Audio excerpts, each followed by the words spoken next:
For 356 years, the Spanish Inquisition tortured and killed an estimated 150,000 people.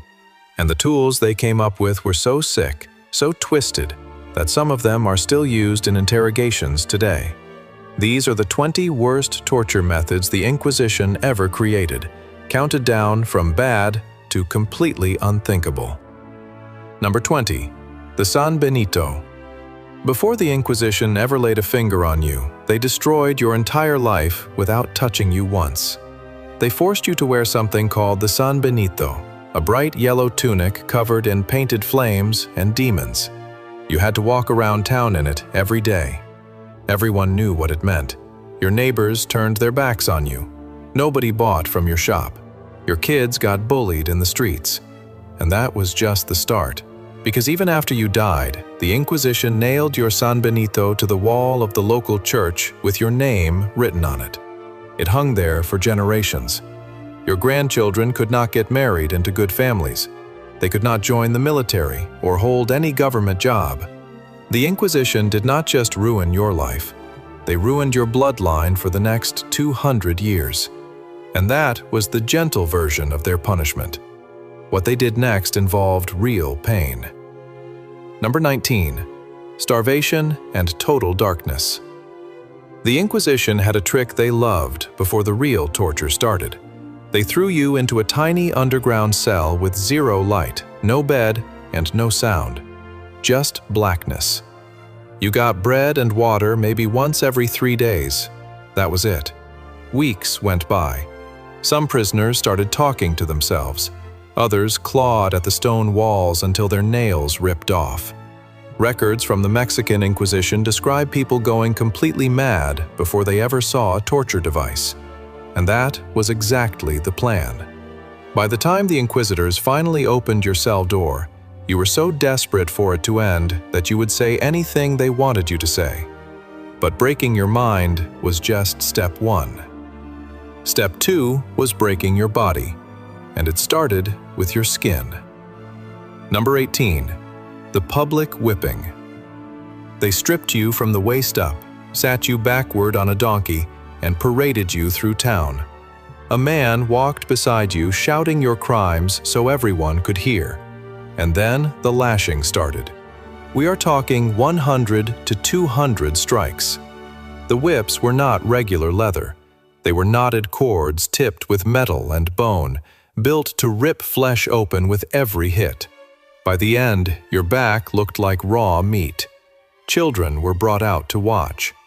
The Inquisition wanted every single person in town to see what happened to people who stepped out of line. Many victims died from infection within weeks because the wounds were so deep they never healed properly. Now, ripping skin off your back sounds horrible, but what they did to your fingers was somehow worse. Number 17. The thumb screw. This thing was small enough to fit in your pocket, but it could make a grown man scream louder than any other device in the dungeon. It was a little metal clamp that went around your thumb. A screw on top pressed down slowly, crushing the nail flat, then cracking the bone underneath, bit by bit. Some versions had tiny spikes inside, so while the bone was breaking, metal was also digging into your flesh from every angle. And they did not stop at one finger. If you did not confess after the first thumb, they moved to the next one, then the next. Some people had all 10 fingers destroyed in a single session, but at least the thumb screw was over quickly. This next device tortured you for days straight, and the worst part was you could not even close your eyes. Number 16. The heretic's fork. 2 sharp metal prongs on each end of a rod. One end pressed into the soft spot under your chin, the other end dug into your chest bone. A leather strap locked it tight around your neck. You could not move your head even a little bit without the prongs stabbing deeper. You could not talk, you could not eat, and you absolutely could not sleep, because the second your head dropped even slightly, those prongs pushed straight into your throat. Days went by like this. No rest, no food. Constant stabbing pain every time your body tries to shut down. Most of these forks had a Latin word carved into them, abjuro, which means, I take it back. And every single person wearing that fork eventually did take it back, no matter what they actually believed. What came next went after something much bigger than your chin. The Inquisition went after your feet, and they made sure you would never walk again. Number 15. The boot. They called it the Spanish boot, and it was exactly as bad as it sounds. A wooden or iron shell wrapped around your foot and lower leg, locked tight.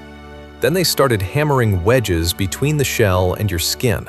Each wedge pushed harder. The small bones in your foot cracked first, then the ankle gave way, then the shin splintered apart. Some reports say the leg inside the boot ended up looking like a bag of smashed glass wrapped in skin. People passed out from the pain over and over, and each time the inquisitors splashed cold water on their face to wake them back up and keep going. Nobody who survived the boot ever walked right again. Most lost the leg entirely within weeks. And if crushing a foot made you sick to your stomach, you are not ready for what they did to people's heads. Number 14. The head crusher. Your chin went on a metal bar at the bottom.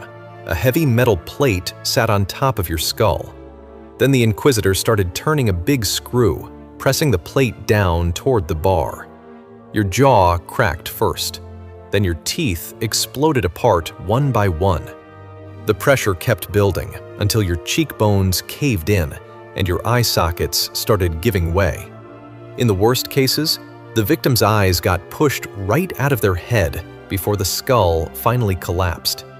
Inquisitors usually stopped before that point during questioning, but they made sure every prisoner watched someone else go through it first. They even wheeled the device from cell to cell, so everyone could get a good look at what was coming if they refused to talk. That kind of fear was the whole strategy. But this next device did not just scare you. It made sure you could never bend your knees again. Number 13. The knee splitter. Two big wooden blocks covered in rows of sharp spikes, fitted together with heavy screws. Your knee went between them. As the screws tightened, dozens of spikes drove into the flesh from both sides, shredding every muscle and tendon around the kneecap. This device did not just hurt, it permanently wrecked the joint. Anyone who survived the knee splitter never bent that leg again for the rest of their life. And the inquisitors loved to use it on both knees, one after the other, nice and slow, because the whole point was control. They could tighten the screws at whatever speed they wanted, stretching the agony out for hours. Now, everything we have talked about so far was used on both men and women, but this next one was built specifically for women, and it is one of the cruelest things on this entire list. Number 12. The breast ripper. A set of iron claws, sometimes heated until they glowed red. The claws were clamped onto a woman's body and then ripped away, tearing flesh right off. This was used against women accused of witchcraft, cheating, or any so-called sin against the church. The wounds were catastrophic. Massive blood loss, exposed muscle, and infection that almost always killed the victim slowly over the next few days. Some versions of this device were bolted to a wall, and the woman was dragged backward away from it, making the tearing even worse. Records from Germany in 1599 describe exactly how it worked. This was not a quick punishment. It was designed to cause the most suffering possible while keeping the person alive and aware. And if you think the Inquisition could not come up with anything more twisted than that, this next one will prove you wrong. Number 11. The Spanish donkey. A triangular wooden plank set up on legs, sharp edge pointing straight up, kind of like a sawhorse from your worst nightmare. The victim was stripped and placed on top of that edge, straddling it, their full body weight pressed down onto that narrow wooden ridge. Then the inquisitors added weights to the victim's feet, pulling them down harder and harder. Over hours, the edge slowly cut deeper and deeper into the body. Some people were left on the donkey for an entire day. They passed out over and over, and every time they came back to consciousness, the pain was worse than before, because gravity never stopped working. We are now in the top 10, and the devices from here on get so much worse. This next one targeted the most sensitive parts of the human body. Number 10. The Pear of Anguish. A metal tool shaped like a pear made of 4 iron leaves connected at the top. A key or screw at the bottom controlled the whole thing. The pear was placed inside the victim's mouth. Then the inquisitor turned the key, and those 4 leaves slowly spread apart, wider and wider. Inside the mouth, teeth cracked. The jaw got forced out of position. Tissue tore apart from the inside. Physical examples of this device sit in museums across Europe to this day. Some historians argue about how often it was actually used, but the fear it created was very real. Different versions of the pear targeted different openings on the body, depending on what crime the person was accused of. The damage inside was massive and permanent.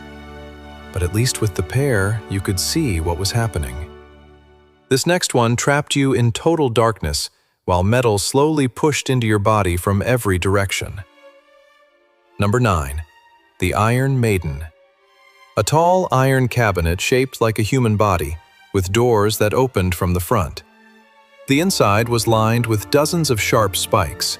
The victim stepped in, the doors closed, and every spike drove into the body at once. But the spikes were short on purpose. They went deep enough to puncture the skin and muscle, but not deep enough to hit any major organs. That meant you did not die fast. You bled slowly, stuck in a cramped metal box, unable to move, feeling the spikes shift deeper